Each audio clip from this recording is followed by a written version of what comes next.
we kind of range here for a while. Usually when these pumps happen, there's either a continuation or a pullback that occurs. Oh boy. They don't hear me. Chat, could you please confirm that you hear Brian now?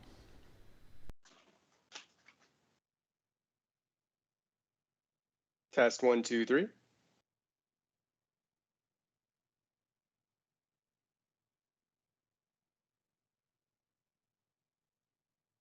Okay, I will start from the top. Hello, everybody.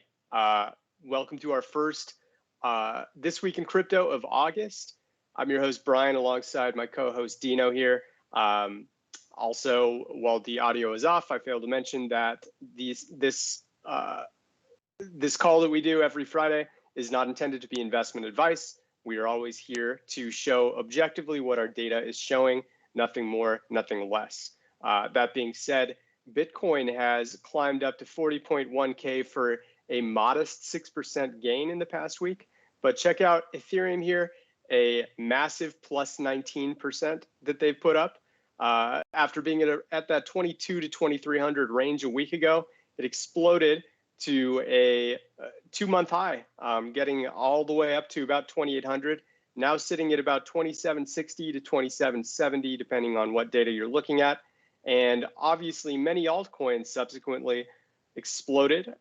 We saw, particularly Voyager token really taking off, Bitcoin Cash ABC, Thorchain, Elrond, Terra, among many that had 40% plus gains over the past week. But we'll really try to focus a lot of this meeting on Ethereum, and for good reason. Obviously, with the London hard fork, price action really became volatile, mostly to the upside, obviously. So we're going to try to decipher, whether this rally can continue, whether it's a bit of fool's gold, whether it might range for a little while up and down.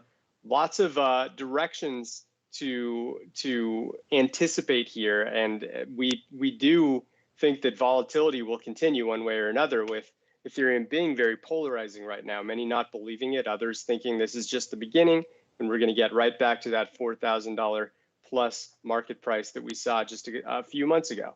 So anything you want to add to our page here that we're looking at, Dino? For the page in particular, not really. I think crypto's had a pretty decent week overall. I think what's more interesting is what Ethereum is going to be doing from this point on. There's a lot of very curious data points for Ethereum at the moment. Some of them looking better than others. Actually, a lot of them looking kind of dangerous, at least in a vacuum. So I think it's going to be a very interesting 30 minutes or so of talking about Ethereum, because Brian, you and I were talking about it before the call, both from on-chain side and from the side of our social data. There have been some concerning indicators for Ethereum in the last maybe 24 to 48 hours, especially since the EIP-1559 has passed. So yeah, I think you've already got it loaded up. So let's start with the on-chain data, and then we can move into what's probably, in my mind, the most concerning signal, which is Ethereum social data. Yeah, absolutely. Let's jump right into a few metrics here, and we'll just go through several that we discussed before the call here, beginning with circulation. We're looking at the amount of unique tokens moving on the Ethereum network on a day-to-day basis over time. This lighter line here is the 7-day trend to get to sort of weave through the noise a little bit. And as we can see from the 7-day trend, we got up to a high mark shortly after the all-time high, as a lot of people were buying the dip when it dropped down in mid-May. The dip ended up kind of ranging and sort of purging out a lot of the weak hands. And ever since, it's been pretty flat, if not just a little bit down. We can see very clearly that there hasn't really been any uptick in circulation despite this massive price rise. I mean, we were at 1,700 just about, give or take, 3 weeks ago. And we're almost, I mean, that's, yeah, I mean, give or take a 50% gain, if not a little bit more than that. we have definitely risen massively, but circulation, not the case. That is a mildly, if not significant, bearish divergence here. What do you think on this yourself, Dino? I think both in terms of the circulation or the amount of unique Ethereum that have been moving on the blockchain, as well as maybe even more concerning the amount of addresses, unique addresses that are interacting with the Ethereum token over the last maybe 48 hours. Both of those metrics have looked very, very poor, at least relative to Ethereum's price action. So like you said, Brian, 19.5% in a week is massive. And you would expect if, by the way, this latest drop is just a bug in our data. Maybe Brian, if you look at the rolling 24-hour addresses, Sure. that drop is gonna disappear.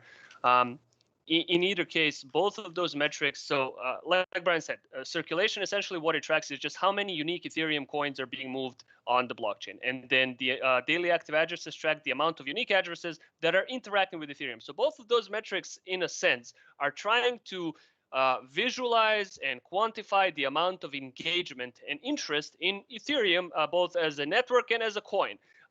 Both of those metrics currently are in a decline. And this is probably, to me, the more concerning metric, the one that Brian is showing right now, which is the rolling 24-hour active addresses for Ethereum. So over the last 24 hours, there have been 466,000 addresses interacting with Ethereum. However, Brian, if you can maybe hover over that big spike a couple of days ago, just to see how high we were as high as 616,000 addresses. So that's a pretty massive, steep decline in the amount of unique addresses interacting with Ethereum on a daily basis, which is not, it's not a great sign. At least in the short term, it's not a great sign because at this point in time, we're obviously seeing a divergence between the price of Ethereum rising on the one side and the amount of unique addresses actually interacting with Ethereum, which could, and some on-chain analysts actually use it as a proxy for demand. We're seeing that metric decline. So this is something that we usually consider a bearish divergence because the price is rising. However, it is not being supported by fundamentals in terms of the actual amount of demand and interest in the coin from an on-chain perspective. As such, you have to be a little bit concerned about Ethereum's price action if this decline continues. And what I'm worried about is that it's probably going to continue because it's Friday. And if anybody, has been watching Bitcoin and Ethereum's active addresses over the weekend, almost always the pattern is that weekend on-chain activity is lower than workday on-chain activity. So, like for example, Brian, if you just quickly go to Bitcoin's active addresses 24 hours, you will see these massive drops every 7 days, and that's essentially what we're probably going to be seeing for Ethereum as well. There's going to be over the next 48 hours, there's probably going to be another decline. I wouldn't be surprised to see Ethereum maybe even reach as low as, I don't know, 400,000 addresses. Maybe that's too low. But yeah, you can see these dips, these very frequent periodical dips in Bitcoin's active addresses. Each of those is the weekend. So it's not looking great for Ethereum's prospects in terms of its on-chain activity over the next 48 to 72 hours. We're probably going to see very lethargic demand in terms of network activity. And then you just need to ask yourself, is Ethereum able to sustain, a rally above 3K, for example, without enough demand from a network perspective? Usually, in our experience, sustained price rallies like to have increasing or growing, stable and steady rise in daily active addresses and circulation as well. Because, like I said, both of those metrics essentially boil down to, are people actually interested in this coin? Is there a rising demand in this coin? Or is the network sort of being fairly lazy and lethargic about Ethereum's price activity? Currently, the latter is true. So there's a whole lot of despondency, inertia, not a whole lot of interest, it seems like, in Ethereum, even though we've had the London hard fork, we've had Ethereum. I think this is a 3-month high. Given those prospects, it's very weird to me that we would not see a correlating increase in Ethereum's daily on-chain activity. However, such is life, And it's one of these things that I would be very concerned about, and I would pay attention to over the next couple of days, maybe a week. If we see a continued drop in Ethereum's daily active addresses, the longer it continues, the less likely it is that this rally is going to be sustainable, right? Absolutely. Yeah, you covered everything quite succinctly there. I can only add the fact that we've seen 3 of these big drops in the past 3 months or so. The first being in late May going into June, falling off a cliff here in terms of address activity, and then prices slowly declined. We saw, ignoring this kind of anomaly spike, we still saw, this consistent drop here that foreshadowed the drop here. And then this might be the most interesting of the 3 because price is literally moving in the opposite direction of the address activity, which is a telltale bearish divergence. It doesn't guarantee anything, but going off of probability and history, in these previous rallies, price has dropped following these pretty massive drop-offs in address activity. So Brian, I'm curious what your Nvt model is saying for Ethereum right now, simply because, like you said, the daily circulation is relatively low compared to its price action. So it seems like your Nvt model is no longer green. It's kind of in this, I guess, neutral territory. Yeah, this is actually slightly bearish. It's yellow-orange right now. 3rd straight month that we're seeing this. Obviously, we're only 5 days into full data for the chart here for August, but going off of what we've seen in June and July, right now it's pretty much just a continuation. And looking at the circulation chart back on Sandbase, it pretty much confirms this. Circulation is staying down, even though prices are attempting to bounce with this fundamental event that has likely excited the crowd. The question is whether this event is going to propel people to start circulating Ethereum again, like we saw basically for a full year or so between May 2020 and May 2021. It takes a lot to really, FOMO people back into an asset, especially when Bitcoin itself is not really seeing the same type of traction. Even Ethereum is not big enough to break away from, Bitcoin falling off a cliff if that were to happen. And if we go over to Bitcoin here, we are seeing a 6th straight month of red being bearish. And so far, this model's done a pretty good job of predicting prices moving downwards if the bar is turning red here. We did see a bounce last month with the average or the high price getting up to 41.6K.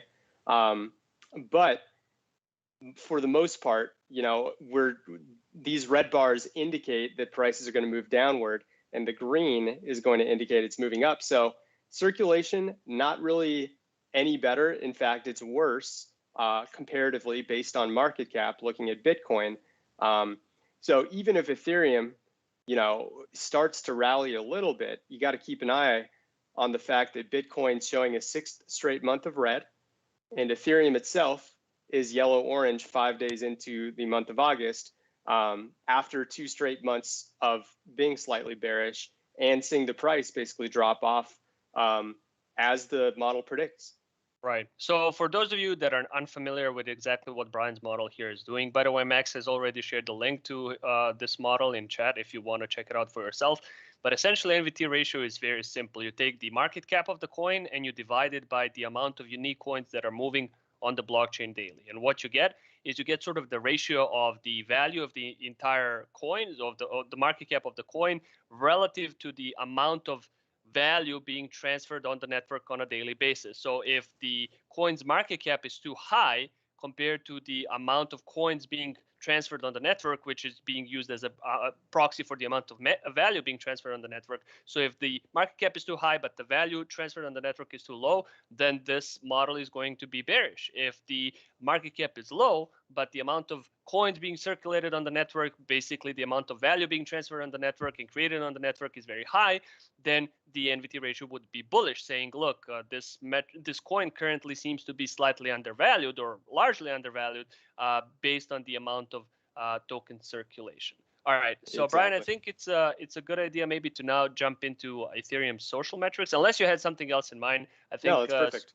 yeah. Okay. So because I use the in the thumbnail I use Ethereum social volume for the thumbnail of this video simply because I thought it was ridiculously high. So what people are seeing right here on your screen, Brian, is the amount of mentions, and it seems like you have two of them currently active, both of them being social volume for Ethereum. But essentially, what you're seeing here right now is the amount of mentions of Ethereum on over 1,000 different crypto-related social channels that we track. So these are Telegram groups, crypto subreddits, Twitter accounts, a lot of different sources of information. I think we have the biggest data set, social data set for crypto on the market. So all of these places where people talk about cryptocurrencies, we try to listen in and we collect data on a daily basis from these channels. And so the amount of mentions of Ethereum on these channels is shown here, plotted against the price of Ethereum. And what you can see is there's a massive, just a ridiculous spike in Ethereum related mentions over the last 24 hours,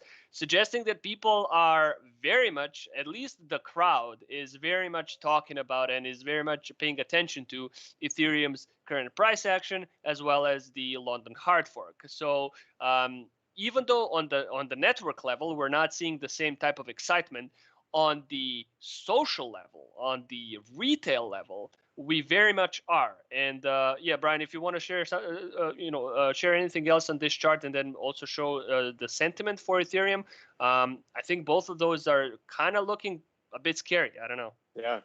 And just for people who are unfamiliar with social volume and how to really use it to your advantage, typically when you see spikes, they are at least going to be a temporary price reversal indicator. Whenever we see big spikes like this, prices tend to drop if the price is on the rise. And if prices are dropping and then we see a big spike, prices will actually bounce like we saw here or even here. They can be very temporary price shifters, or they can be kind of the beginning of a massive movement in the opposite direction. Yeah, so if you also, Brian, if you look at the Ethereum social dominance, which is a metric that kind of basically compares the amount of mentions of Ethereum to other large coins on the market. So you will see Ethereum social dominance being the highest that it's been since the start of the rally, suggesting that at this point in time, relative to other, I think this metric takes into account the top 100 market coins by market cap, relative to other large coins on the market, Ethereum is being discussed the most. 31%, insane. Yeah, it's basically almost a third of all discussions, according to our data currently, are Ethereum related. And Brian, if you look at our social trends, which is a list that we've created that gets updated once an hour, and it shows the list of top 10 words that are gaining the most ground on crypto social media, basically that are gaining the most volume, the most daily mentions, you will see the number one is Ethereum. And you'll also see number 7 is burn, number 9 is burned. There's a lot of people that are currently just watching the amount of Ethereum that has been burned after the London hard fork. So there's a whole lot of euphoria and excitement in the crowd, about this latest proposal and this latest hard fork. The thing that I'm worried about is that usually, like Brian said, large spikes in social volume, especially when they happen while the price is rising, usually what it indicates is peak market euphoria, overconfidence by the market, and greed. And as a result, these types of spikes in social mentions and social dominance can coincide with short-term price corrections. It doesn't necessarily mean that Ethereum is done for or whatever. It just means that there's possibly an increased risk of a short-term correction for the crowd to kind of dissipate, for the charts to normalize. And then Brian, if we finally look at Ethereum's sentiment, which is probably the most complex of the metrics that we have as far as social data is concerned, and if you smooth it out a little bit to the left, just so we can see it a bit more clearly, what Brian is showing right now is the average mood of the messages that contain Ethereum, of Ethereum related messages that we collect from crypto social media. So the previous chart that you were looking at, social volume, it only shows the amount of mentions of Ethereum. So it doesn't tell you whether those mentions are positive or negative. So then what we've done on top of that data is that we've created a machine learning algorithm that takes all of these messages, Ethereum related mentions, and it labels them as either positive or negative or ambivalent. So the end result is this metric, which essentially shows the average mood of Ethereum related mentions. As you can see, pretty much the entire week, it's been kind of ebbing and flowing, but the entire week has been fairly positive and fairly bullish towards Ethereum. And if you look at the last time that Ethereum related sentiment was this high, it was May, I think 14th or 12th, somewhere around the all-time high, right? So it's not surprising, and we see that quite often, that large spikes in Ethereum, in coin-related sentiment, not just for Ethereum, in coin-related sentiment in general, can coincide with short-term corrections. So this is something that I would be mindful of. Obviously, it doesn't necessarily need to mean that Ethereum is going to correct from these levels. However, based on our experience, high levels of social volume, high levels of social sentiment, especially while the coin is pumping, is at least a cause of slight concern and skepticism. Agreed. Yeah, as Dino said, the last time we saw any of these spikes this high was on May 12th, and we kind of saw a similar pattern where it was 3 or 4 of these big spikes before the big downfall, right? And even though we're not going to all-time high levels, at least not right now, we're seeing similar patterns to the amount of euphoria that we saw 3 months ago. So definitely a concern when we see these spikes coinciding with a price rise. It's generally, the sentiment is directly related to what price is doing. It's not related to fundamental reasons. Yes, the London hard fork is a fundamental event that is independent from the price, but the big spikes that are occurring all happened as this huge upswing from 1760, 1750 began being underway. So it's an increased risk to be in Ethereum. Doesn't necessarily mean that the top is just about to happen right after this call, but based on probability, as I said, when you look at these types of metrics and see what you're seeing, be a little careful, and it's justified to at least take a little profit and be careful. So yeah, I mean, it's obviously it's not necessarily a top indicator. Like if you look at May 2021, there's been a larger spike in bullish sentiment before that one. And we still had maybe a week or 2 weeks to go before we really peaked. So it's not necessarily the case that this is the end of Ethereum's rally. However, it does point to an increased risk of a correction. And speaking of an increased risk of a correction, Brian, if you want to maybe do a quick breakdown of Ethereum's MVRVs, both the 30-day and 365-day MVRV, looking a little bit more scary than it looked maybe a week ago. Yeah, let's check it out.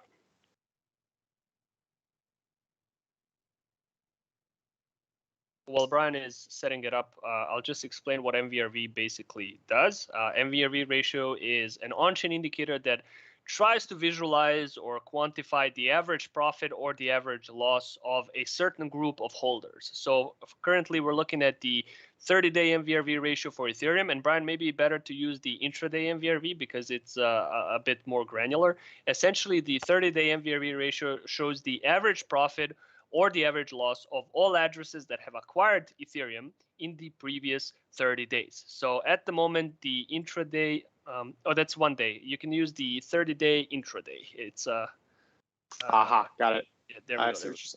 Mm-hmm. So we'll see exactly how much it is right now. So currently, the intraday Mvrv ratio, the 30-day Mvrv ratio, is 20.9%. What that basically means is that on average, this is an average, the average profit of addresses that have acquired Ethereum in the previous 30 days is plus 20%, plus 20.9%.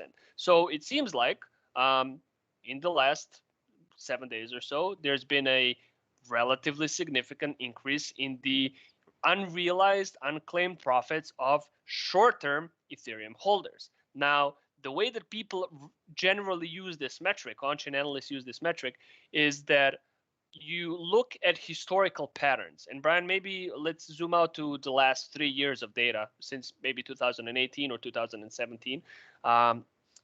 You look at the historical patterns and you look at historical MVRV tops and MVRV bottoms, because as a rule of thumb, the higher the MVRV ratio is, the more likely it is. First of all, the higher the MVRV ratio is, the more unclaimed profits there are. So the more likely it is that people are going to start claiming those profits and apply sell side pressure.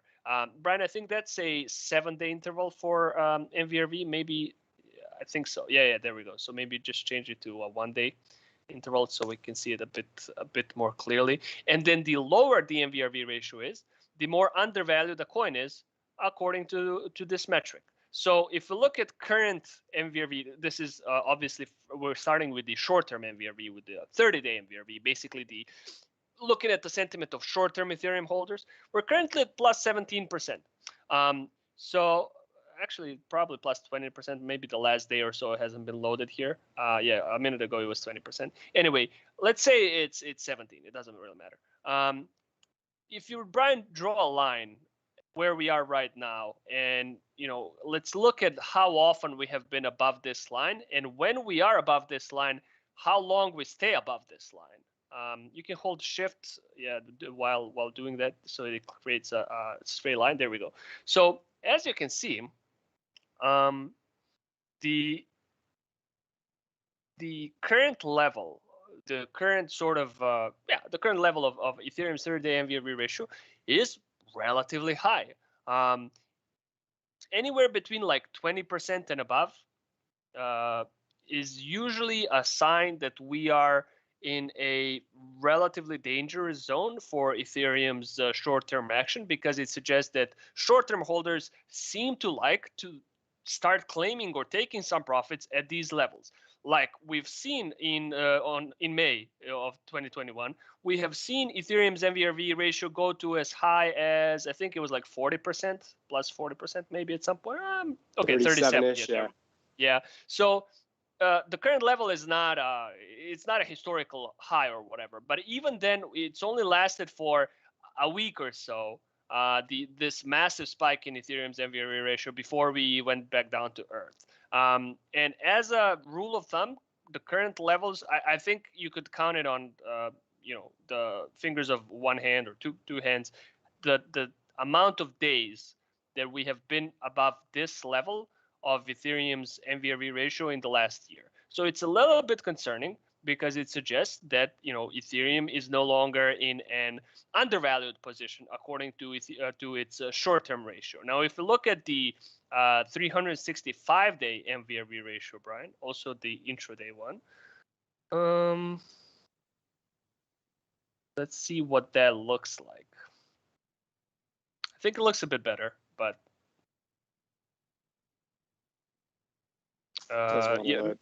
yeah, just change the time frame and it will usually load. Sometimes there's a. Let's do just the last 6 months. Yeah.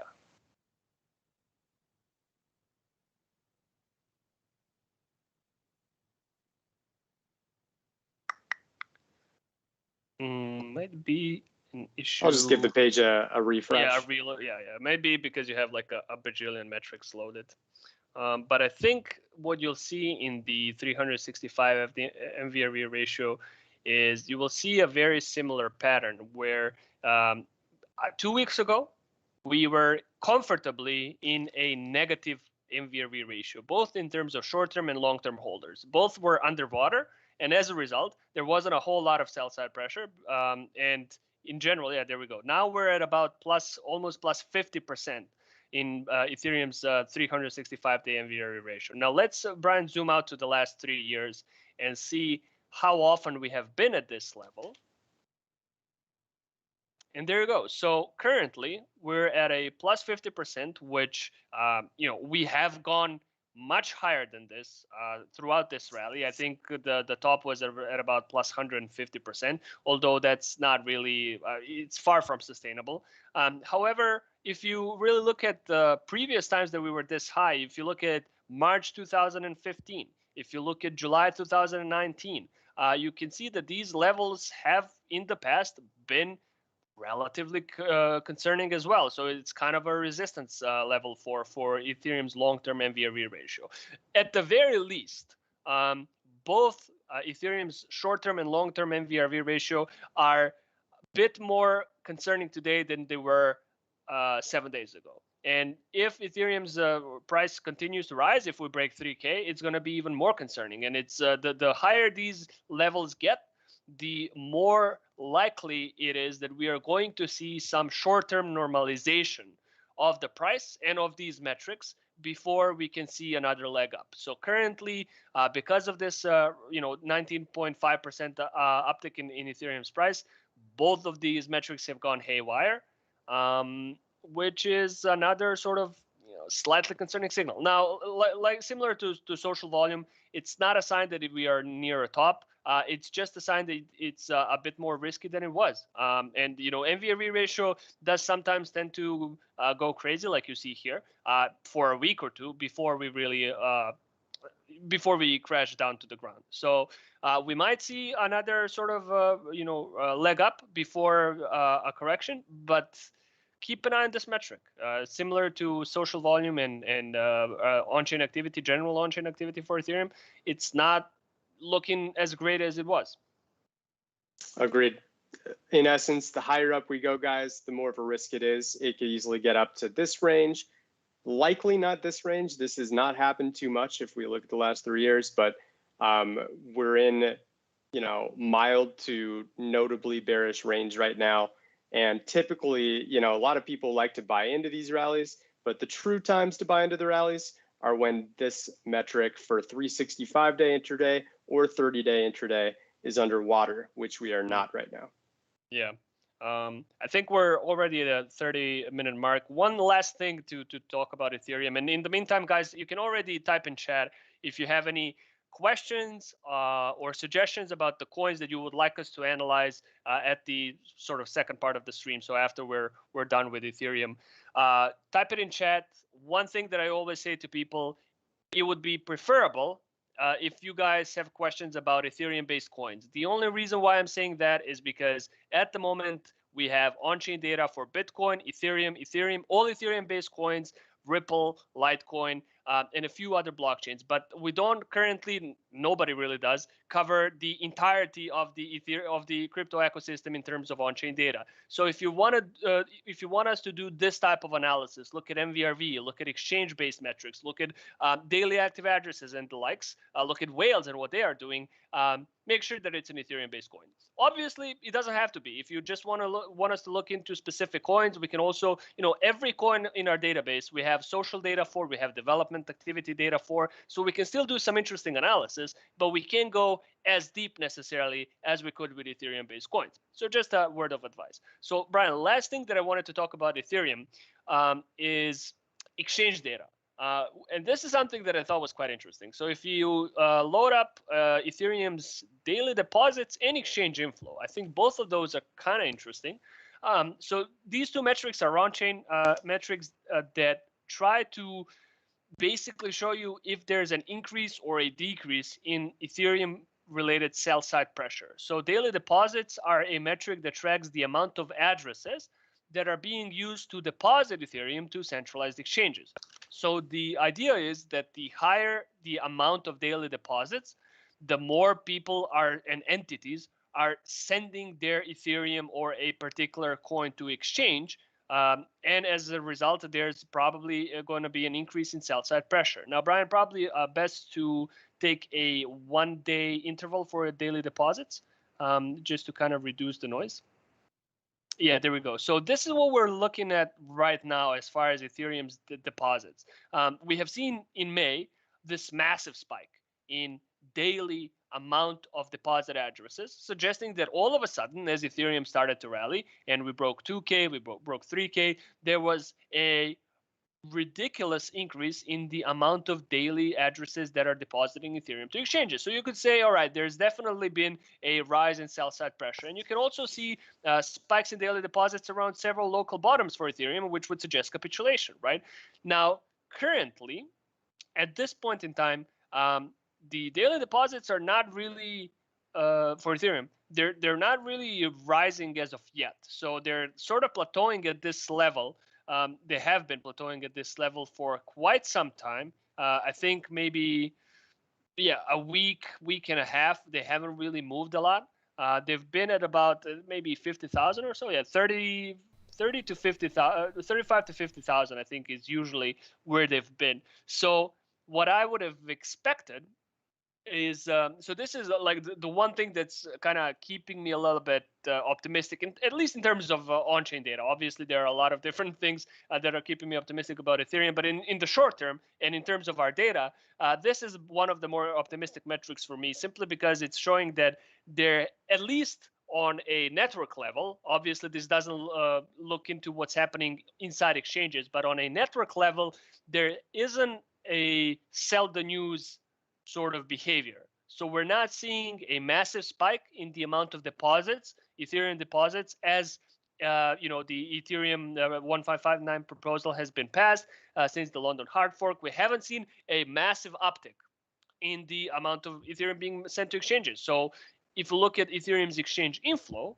which is the total amount of Ethereum that is being moved to exchanges, you will see a similar pattern. You won't see like a huge rise. There you go. A huge sort of rise in Ethereum related inflow as of yet. We had that sort of medium spike, I think maybe on Thursday, and it kind of coincided with a short-term top and one leg down before we were able to recover today. But overall, currently, there's not a whole lot of relative to the last 2 or 3 months, there's not a whole lot of Ethereum being moved to exchanges in the last 24 to 48 hours. So to me, at least, there, even though there's a clear sort of inertia in terms of a lot of Ethereum's on-chain metrics, there's not a massive sort of move to sell. Now, this can obviously also be a relatively concerning signal because it could suggest confidence in the coin's action.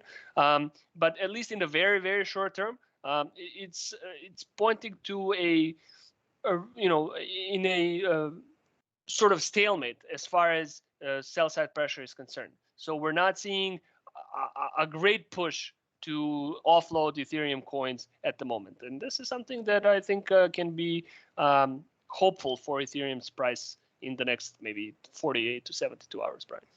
Yep, I'm seeing the same thing as you, Dino. It's pretty flat in terms of exchange flow balance here as well, which I wanted to check.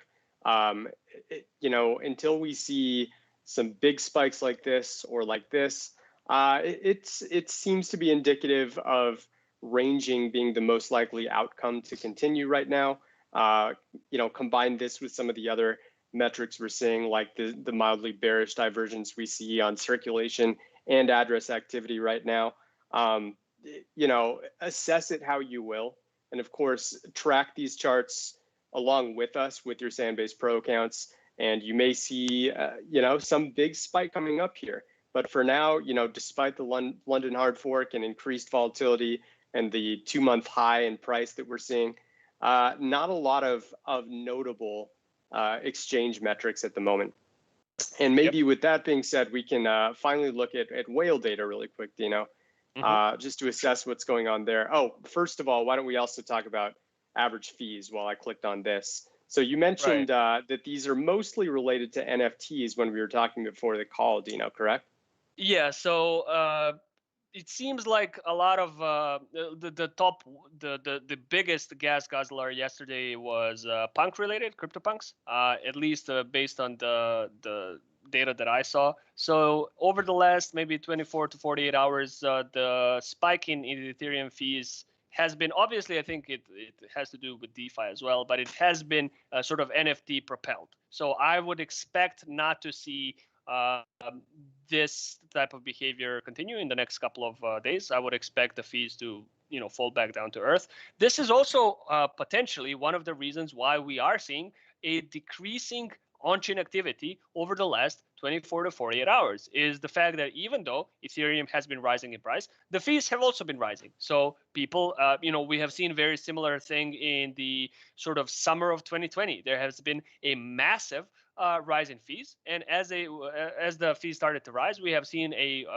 a colossal decline in daily active addresses. And as a result, we, in the end, we saw a market-wide correction on September 1st of 2020. So this could very well be one of the also reasons why we are seeing this sort of decline in on-chain activity for Ethereum in the last 24 to 48 hours.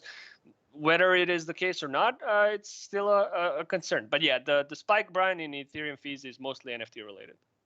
Yep, absolutely. And I agree with you, Dina. I think unless we see something else pushing the fees up, with obviously the London hard fork event has happened, and NFTs do seem to settle down, especially going into the weekend. We should see things getting a little more dormant. So I'd expect the likely scenario will be average fees declining back down to at least where we were back here in June and July. So yeah, last but not least, let's take a look at whales really quick. We can look here at the amount of addresses being created, particularly among the 10,000 plus category, 10,000 being pretty much 10,000 times where we're at now, 2,700 or so, would mean that these are all millionaires. And right now, it's remaining flat. We got all the way up to 1363, right back around the all-time high. And the whales correctly predicted we would fall down, and they started to take profit right before the drop-off happened. Continued to get lower here. This was another bearish divergence. And it's really, there's not much to say in terms of the amount of addresses. They're not changing too much. But if we look at balance of addresses, which I can do, I'll quickly use our millionaire absolute values template and then switch that over to Ethereum. And then instead of 100 to 10,000, I'm going to go 10,000 to 100,000, since the price of Ethereum is about tenfold lower than Bitcoin. 10,000 to 1,000 to 100,000. So we're seeing the amount, the percent supply continuing to decline just slightly. It's not by a massive amount here, even though we're looking at a graph that makes it look like more than it is. We're at 39.2% back in February, and it got as low as 37.9, but it did have a little uptick right at the price bottom here on August 2nd, just about 4 or 5 days ago, right before the rally really started to take off here. But this tells me that the supply distribution isn't really ticking up much for the whales, Dino. Do you have anything extra you'd like to add in terms of what whales are doing right now?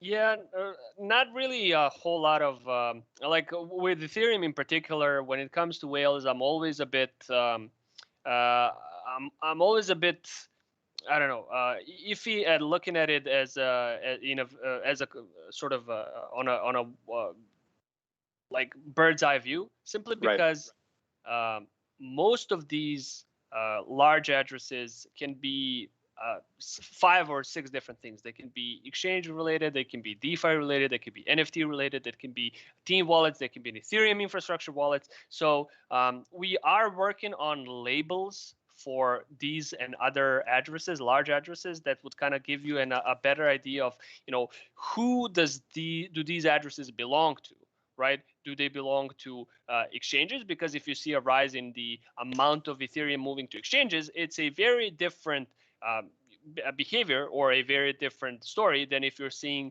a spike in Ethereum moving to known whale wallets, right? Individual whale wallets. So the fact that overall there has been an increase in the sort of over the last 24 or 48 hours has been an increase in the amount of Ethereum moving to these large wallets, I think is a positive overall. But like I said, for Ethereum in particular, it's always a bit tricky to look at it on a very wide scale, like from 1,000 to 10,000 or 100,000, because it's so, there are so many different stakeholders in Ethereum to be able to sort of predict it with accuracy. Yeah, I completely agree. And especially with the rise of DeFi over the last year, it has definitely skewed whale data to a degree where we may need more of a sample size to really discern a lot of information from this kind of data. I do think there's going to be, some revelations that we make over the next year as to how we can really pinpoint what the best whale data can be to extract, where prices may be going next, like we have for Bitcoin.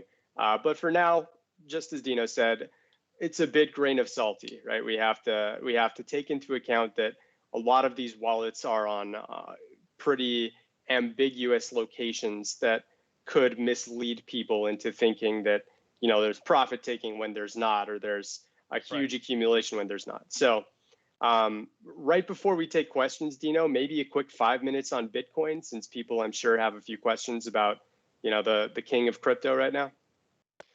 Sure. I think in general, Bitcoin's on-chain activity is also looking relatively unimpressive over the last week. When we start with daily active addresses, we can see that for a month or so, Bitcoin's daily active addresses have kind of ranged in this 800,000 to 850,000 range.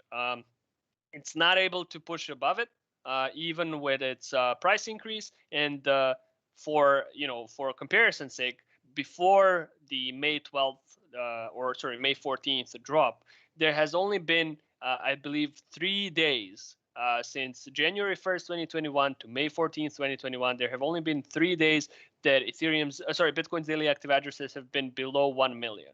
And then, or maybe, 3 or 6 days. I wrote it at the time. It was a very insignificant number either way. So it was very unusual to see Bitcoin's daily active addresses be below 1 million. It was, a sort of a imaginary milestone, but one that has been respected and has been established for the first 5 months of Bitcoin's 2021. Now, since the crash, this is no longer the case, and we have dropped to as low as 550,000 addresses. There on, I think it was end of June.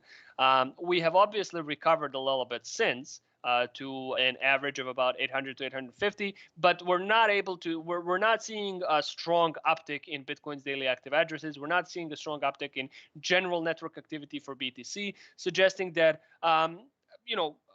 most of the market is not as interested in BTC as they are maybe in NFTs, maybe in Ethereum, given the London hard fork, and other coins and other sort of niche corners of the crypto market at the moment. So yeah, that's one thing that I would say about Ethereum. About Bitcoin, Brian. Yep, I agree on the address activity side. Mvrv, similar story to Ethereum. Obviously, it hasn't risen to the degree of Ethereum over the past week or even 2 weeks, but we're still in positive territory right now. We're actually in the most positive territory, believe it or not, even at just 10.4% over this 30-day Mvrv. This is the highest we've been since mid-March. So we're talking close to a 5-month high in Mvrv right now, obviously excluding what we saw just a week ago, back on July 30th or so. But we're still in this same kind of wave right now of high Mvrv compared to the usual. So something to keep in mind there. Circulation, as we already saw in NVT, bearish still overall, according to our model. Social volume, relatively dormant, especially with all of the attention and love going to Ethereum right now. Perpetual contract funding rate, a little bit interesting. We're continuing our pattern of going from neutral to slightly short centric in terms of the ratio on BitMEX right now. And that tells us people are still a little bearish on this side. But obviously, this is only one of many exchange contract funding rates. And we only have BitMEX at the moment. We're going to have more soon. So for those of you asking about us expanding this, don't worry, we definitely want to. We think this is a very good leading indicator, and it's continuing to show that people are shorting a little more than usual, especially compared to the giant bull run we were in when we were seeing spikes in the other direction. Yep, for sure. And then last point I'll bring up is the mean dollar invested age. We saw, really for the first time since early May, an actual drop in the mean dollar invested age, as a lot of the dormant dollars invested in Bitcoin were finally being moved in late July all the way up until, about a 3-day span, the 25th to the 28th. And right when that pattern stopped here was kind of, a day before we hit that top of 41.8-ish or so. And now it's kind of resuming this trend of dollars becoming dormant once again. Until that changes, generally a bit of a worrisome sign. When prices are rising, I know this is kind of the very tail end of the bull run, but we were seeing this for pretty much the entirety of 2021, this huge downward slope as dormant dollars were being moved between addresses and thus coins as well. And right around the top here, you can see it was starting to flatten out. And then we have this big plummet, and the plummet essentially caused traders to freeze up and stop moving tokens at the with the confidence that they were before. And when we see the freezing up type of pattern that we're seeing, it causes this kind of downward trend in price typically. Really quick, I'll even zoom out to just the past 5 years to show that it's a common trend here. There we go. When prices are rising, it's usually because of these huge slopes. We saw it way back in mid to late 2017 before the same flattening out period happened, right when we were hitting that top and starting to decline. So flattening out period once again, and now we had that temporary flatten out. Obviously, when we looked more granular, we could see that it's starting to rise again. But until we start to see a move down, it's going to be a little more of a bearish sign than bullish. Yep. So I'm not still completely sure what has caused this dip in Bitcoin's mean dollar invested age. What I can say is that there have been coinciding spikes. So at the time that we've seen that drop in Bitcoin's mean dollar invested age a week ago, there have been major spikes in age consumed, which basically means that there has been a lot of dormant coins that are moving on the blockchain all of a sudden. I think it was the biggest spike in age consumed since the start of the rally in 2021. So that basically said, look, it might be an isolated event, but there are some very old coins that are all of a sudden moving on the blockchain. So you'll see it. There we go, just there. So there's been a cluster of age consumed spikes suggesting some amount of renewed activity of previously dormant Bitcoin. And another thing that I thought was interesting that I saw was that there's been, at the same time, there have been fairly large dips in the amount of in Bitcoin's exchange flow balance. So basically the amount of Bitcoin being moved to and away from exchanges has been in favor of Bitcoin being moved away from exchanges. So if you take those two things together, it could suggest that some long held coins on exchanges have been moved away from exchanges. If so, that could be a bullish sign, but I need to do some more research to figure out exactly what is the likeliest reason that there has been this spike in age consume, where those coins are coming from, because that's going to be the most important question, right? Yeah, I'm just pulling up this exchange inflow balance chart really quick.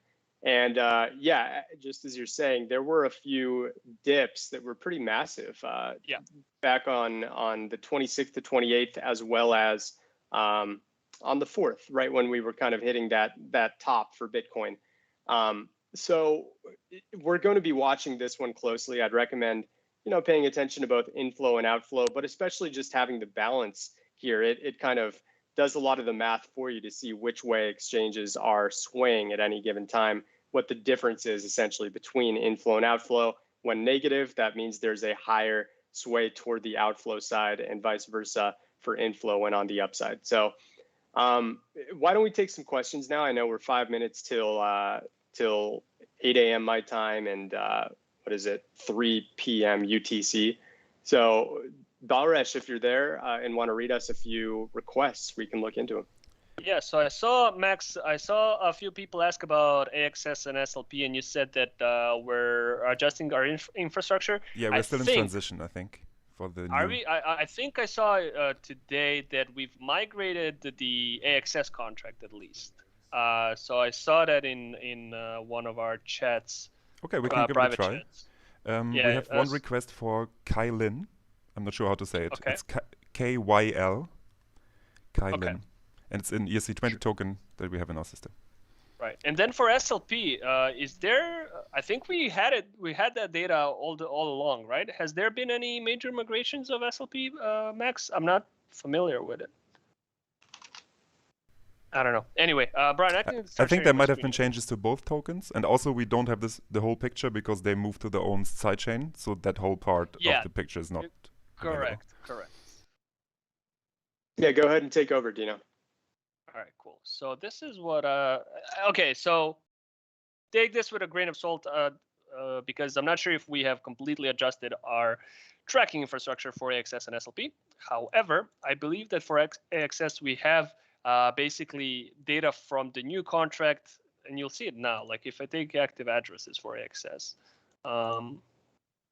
yeah, this is where the new contract kicks into place, and we just haven't merged the two yet. So this should be, current data for AXS, and in terms of its on-chain activity, I mean, it's great. I don't know. At least in terms of the amount of unique addresses interacting with AXS, yes, it is rising. It's now at about. So this is obviously only from the mainnet. 7,600 addresses interacting with AXS on a daily basis. This is a lot. I'll show you exactly how much it is compared to other coins. Because some of you may think that this is not super impressive, just 7,000 addresses, but you'd be surprised how little or how few coins on Ethereum have this amount of activity on a daily basis. I think it's about maybe 7 coins. And I'll show you right now. As soon as the screener loads, what I'm going to do, so this is a screener where you can use a bunch of our metrics to filter out some coins and only look at the coins by a specific criteria, right? So currently we have almost 2,000 coins in our database, but we only want to look at coins that live on Ethereum that have more than 7,000 daily active addresses, or that have had that amount over the last week, right? So the way to do that would be first click here on market segments and say, okay, show me only coins that live on Ethereum. And so this is gonna narrow our list of coins from almost 2,000 to I think about 1,200.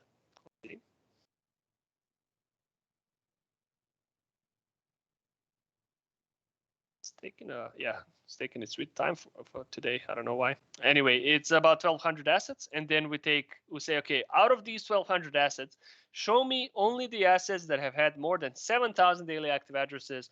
Let's start with the last day of data. It's 5 coins, I think. Yeah, it's still loading. SLP, Ethereum, Tether, USDC, SLP, and Mvrv ETH. So if we take 6,000.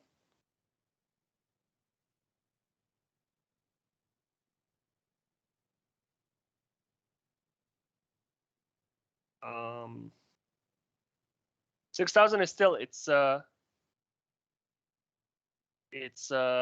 same 5 coins. Okay, let's take 3,000 and let's see how many coins have had more than 3,000 daily active addresses in the last 1 day. That's 8 of them. 8 coins have had more than 3,000 addresses. So I said 7 in the last day. So that's Ethereum, Tether, USDC, DAI, AXS, Shiba, SLP, and Mvrv ETH. So it's I don't know how sustainable this rise is, but for now, this is only like I said, the data from the minute, not from the sidechain, but it's looking good from a fundamental perspective. Now we can also check out the social volume for AXS, which I thought was quite interesting. So social volume essentially shows the amount of mentions of AXS that we collect on crypto-related social media on a daily basis.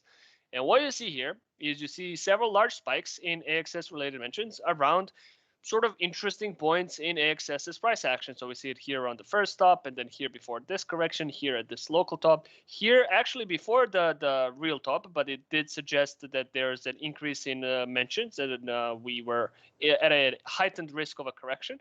And then here at the all-time high as well, before the correction. And I think we also had it right here before another drop. So this is something that Brian and I talked about at the beginning of the call with Ethereum, when we said that spikes in social mentions, especially while the coin is rising or rallying in price, usually tend to indicate that the crowd is becoming a bit too confident in the coin's future performance. It's becoming a bit too greedy.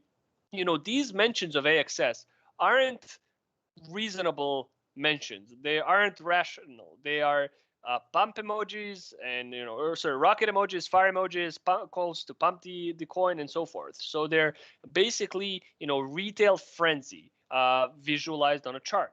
And as you can see so far, there have been several times in AXS's short history that spikes in the social volume have coincided with you know, corrections, short-term corrections in the coin's price. And this is why we're saying, look, the fact that Ethereum's social volume is rising like crazy over the last 24 hours might be a little bit concerning. Not for, you know, forever, but at least for a while.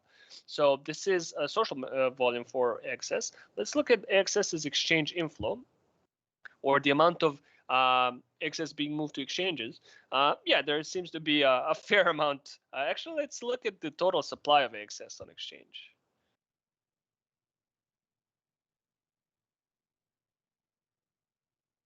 Okay, so we've had, let's take last year just to see where we started. All right, so we started here. Continue. Yeah, it does. So this, I think, has not been properly migrated yet. All right. Ignore it for now. Like I said, take this with a grain of salt because we are in the process of adjusting data for both AXS and SLP. Let's look at the age consumed, at least for AXS. Not a whole lot of spikes in dormant coins, suggesting that people are sticking by their coins for the time being. Transaction volume. I mean, yeah, even if you look at okay, another thing from a fundamental perspective that I want to see is how much value is being transmitted on the AXS network on a daily basis. So this is when I think the new contract kicked in. No, actually, it's here. And you can see that at its highest level here, there were like almost, and this is the amount of AXS being moved on the blockchain in USD. So at its highest, it was more than $500 million in dollars in value being transmitted on the AXS network on a daily basis. That is just bonkers. It's massive. It really is. At the moment, obviously, I mean, this is not great. It's not a very confident signal that it has declined, but this is obviously adjusted for USD. So if you look at only the amount of AXS moving on the blockchain daily, it's also, you know, declined fairly. Let's see, from here, from the all-time high to here, we have had a 75% drop in the total amount of AXS being moved on the blockchain on a daily basis. And this is including this latest uptick in transaction volumes, because without it, it would be about minus 80%, right?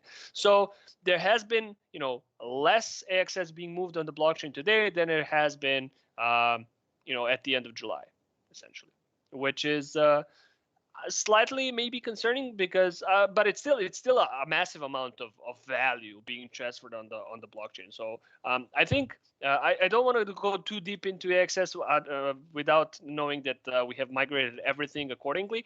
I think our address activity data is correct, and our transaction volume data is correct, and our social data is definitely correct. So for me, at least, the fact that there's a continuing rise in daily active addresses for AXS, it definitely means that people are actually using the coin. If you look at SLP, you can also see, if you look at active addresses, yeah, I mean, 27,000 addresses interacting with this coin on a daily basis. It's a huge amount. Whether it's sustainable or not, I don't know.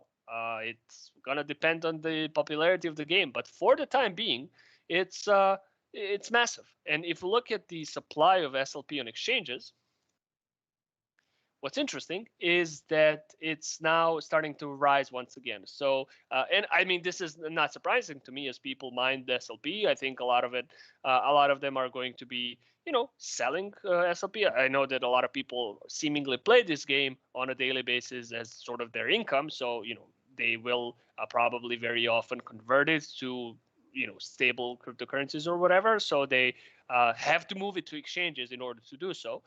So the fact that the SLP, the amount of SLP on exchanges has gone from 34.9% here on July 21st to 55.6% today. Obviously, I think it's reasonable to assume that these two things are connected. That there's a increase in the supply of SLP on exchanges, suggesting rising sell-side pressure, and in general, people looking to offload their coins very quickly. And as a result, there has been a coinciding drop in the price action of SLP. Now, that still being said, all that being said, the metric that I find the most interesting for both coins is simply the amount of activity on the network. It's ridiculous. How long this can go on for, I'm not sure. Like, Chainlink doesn't have this type of activity on the network. Uniswap doesn't have this type of this many people interacting with the coin on a daily basis. So I think it's, but it did in the past. So I think it's still in this sort of hype stage. And as long as it is in that hype stage, I think there's a potential for, some gains in the future. But yeah, this is what I would keep an eye on for SLP. So anyway, don't want to go too deep into metrics without. We can do it next week when we're sure that our infrastructure has been adjusted. So Max, can you repeat the coin that people wanted us to look at? It was it's KYL. KYL, exactly. That's the one. Pilot. All right, never heard of it. Let's take a look. I like looking at coins that I haven't really heard of because I can't be biased. All right. Okay, so it's a young coin. Let's start with general on-chain activity. All right, so this is simply to gauge the amount of demand or interest in this coin. Typically, there's about 130 addresses interacting with it. This is actually fine for a small coin.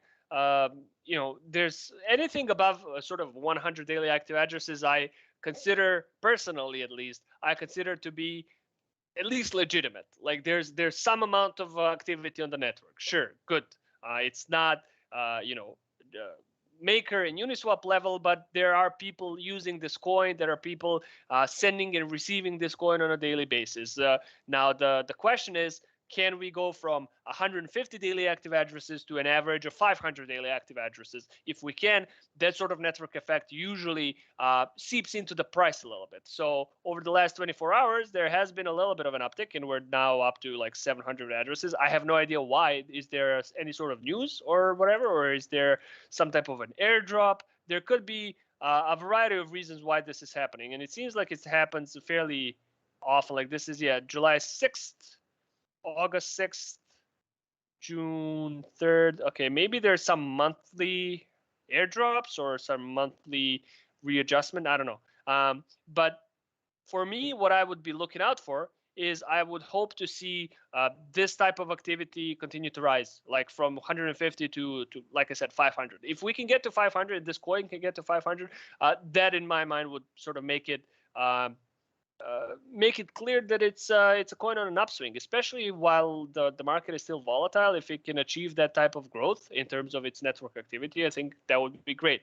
For now, it's mostly spiky. It's not really, this is not sustainable. Like it drops after a couple of days. So keep an eye on it is what I would say. Okay, let's look at how are people interacting with this coin in terms of exchange activity. Are people selling it a bunch or are they holding it? Okay, so active deposits they seem to be fairly active. So 31 deposits for a small coin, that's pretty strong. Although the average would be about like 5 to 7 deposit addresses a day. In terms of exchange inflow, it seems like every now and again people are selling it. So supply on exchanges, let's see, do we have it? We might not have it. Okay, let's see. Interesting. So exchange. So for some reason, I don't see the supply on exchanges for this particular coin. It might be that we haven't added it yet. It seems like it's a young coin, so it might just be that we haven't added all of the metrics for it just yet. But okay, let's then look at just the general supply, general exchange inflow for KYL. So over the last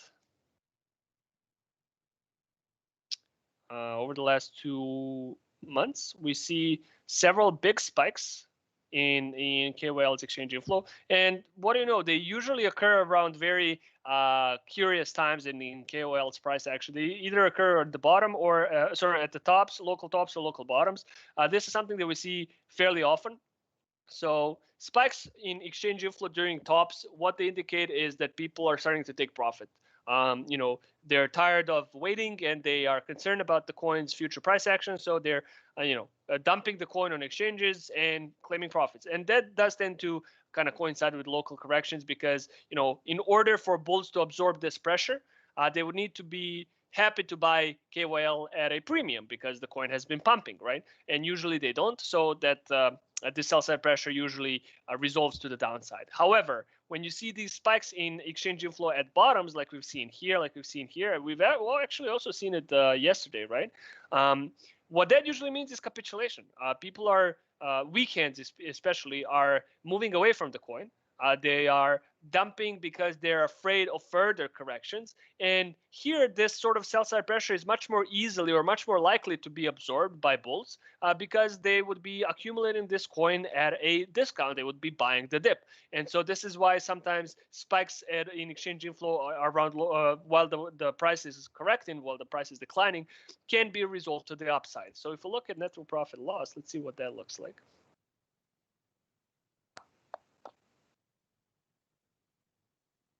Kali Network is data oracle for Polkadot. It's just like Chainlink is for Ethereum. Oh, okay. Cool. Thanks, Mohammed. All right. So net profit loss. There we go. I mean, another sort of fairly clear. Let me zoom out a bit.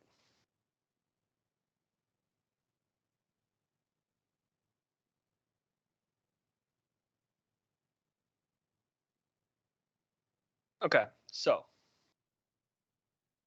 I mean, this is also quite a significant spike, but I want to find a good angle to explain it. I think this is a relatively good angle. So these dips in net profit loss, we see it here at this correction here during this correction. We've also seen it here yesterday as well. We've seen it here around this local bottom as well. We've seen it here before the consolidation. So what net profit loss means, it's a metric that tracks the average profit or the average, it tracks the overall ROI of all daily transactions. What that basically means is that for each unit of KYL that moves on the blockchain, we take the price at which it was last moved. Let's say some unit of KYL was last moved here, and we take the price at which it was moved here, and we assume this was its acquisition price. And then the next time that same unit of KYL moves on the blockchain, let's say moves here, we take this price and we assume this was its sell price. So the difference between these two prices on a network-wide level for all transactions on a daily basis, it becomes this metric. So these massive drops in net profit loss essentially point to periods where coins have been moving at a significant loss relative to the last time they moved on the blockchain, or assumedly relative to the last time to the time that they were acquired. So these were people selling at a massive loss, once again suggesting capitulation. Like if you look at Bitcoin's net profit loss during the May correction, it was one of the biggest capitulation events in Bitcoin's history because net profit loss was so low. It was one of its lowest points ever, suggesting that a lot of people were moving their Bitcoin at a loss relative to the last time those Bitcoins were moved on the blockchain. So once again, it's not surprising to see these large drops in in net profit loss around local bottoms because it's indicative of a short-term capitulation. And it's also not surprising at all to see large spikes in net profit loss around local tops, like we have seen. This is actually an all-time high, but still, this would suggest that a lot of people are moving their coins at a significant profit relative to the last time they moved on the blockchain, and that can also coincide with local price tops for the coin in question. So one thing that we might want to look into for Kylin is, we can't. I was going to look into whales, but it seems like we don't have all of the data for it yet. Sorry, Mohammed. I hope that exchange inflow and age consumed and active addresses are going to be enough for Kylin today, because it seems like a few metrics are still being added to this coin. We'll probably have it in the next couple of weeks, just not at the moment. Social volume seems like it's not being very much talked about, at least for now, on social media. I'm not surprised. I haven't really seen a whole lot of chatter about this coin, but always interesting to see. So I would, in general, look for a rise in active addresses. For now, it's kind of one of those like hundreds of coins that are in this sort of 100 to 200 daily active addresses range. There's a lot of them. Some never make it past that level, and some go on to do great things. So which way it's going to go, I'm not sure so much yet. All right, we're 15 minutes past 5 or 5 p.m. in my time. 15 minutes past the hour anyway. Brian, anything else that you want us to touch on before we end the call? I think this is a good stopping point. Just want to remind everyone, if they want to access these kinds of metrics in real time, all they need to do is make sure they have Sandbase Pro. If you are just watching for the first time and haven't made an account, you can get 2 weeks free just by registering your email with a new account for the first time. You can also become a pro member for as low as $44 a month. So we would love to see you there in our private chat that we have on Discord for our pro members, and encourage you to check it out. These metrics really do make a huge difference, and we have a growing community that is full of great insights and analysis on a day-to-day basis. Absolutely. There's also a code that Max has just flashed on the screen, TWIC, for 25% off Sandbase Pro. So when you go to checkout, just type in TWIC, which stands for This Week in Crypto, which is the name of this call, and you'll get 25% off your Sandbase Pro if you don't already have it. I think it's a no-brainer. We're, I think, one of the most affordable on-chain data providers on the market. We are the only social data provider on the market, so you get both of those as well as other features for just $49 a month, which it's, like I said, one of the most affordable all-in-one data providers on the market. We're gonna be back probably like mid next week with another video before the weekly call, just to kind of give you a midweek update on what's going on with Bitcoin or Ethereum. Until then, there's a link to a Discord in the description of this video. There's a few channels that we usually talk in with our customers and subscribers, and even just people that want to talk about the market. So if you don't want to wait until next week to ask us questions about specific coins, join the Discord, ping us either directly in a DM, or just join our chats and talk with other people in the community. So thanks a lot, Brian, for hopping on the call as always. Thanks, Max, for handling the stream like a pro, and we'll talk to all of you guys in 7 days. Thanks, everybody. All right. Thanks, guys. Bye-bye.